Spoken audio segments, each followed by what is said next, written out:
What's going on, leaders? It's your friendly neighborhood youth pastor, and this tip is talking about real connections in an online world. So think about this statement. Things might be normal. There's a common thread that's going around about waiting until things get back to normal.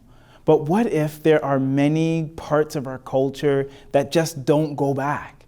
That's not an argument to say that all things are better today or all things were better back in the past, but it's just the perspective of our current reality that we need to consider.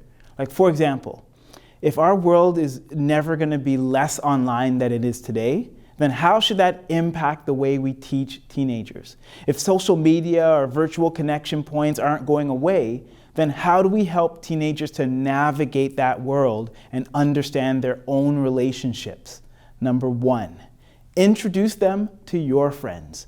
Yeah, you have friends that you stay connected with online, and that's a great use of social media. But it can also be a great teaching opportunity. You can introduce your small group to the friends that you interact with online. You can explain how you met them and share stories that you remember, and that help them to understand that it's a real person that you're connecting with and real relationships. Number two, encourage and model kindness.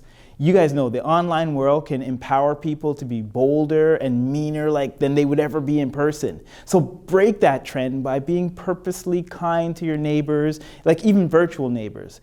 Leave kind comments, share photos of the people you love, and just promote local businesses, right? While you encourage teenagers to do the same thing, and when they're physically present, to be present. Number three, talk about safety. So you guys know there's dating apps, there's friend-finding apps, social media platforms, and they all provide opportunities for connections. But they can also lead to unwanted attention. These things are here to stay. So, while creating restrictions is great, talking openly about the dangers of online connections so that the teens know they can come to you to feel safe is so important. And four, unplug. The internet's not going away, but you can go away. You can take a break when you need to. You can tell teenagers to limit their screen time, but this only works when you model it. So set limits for yourself, and when you're in a room with teenagers, be in the room.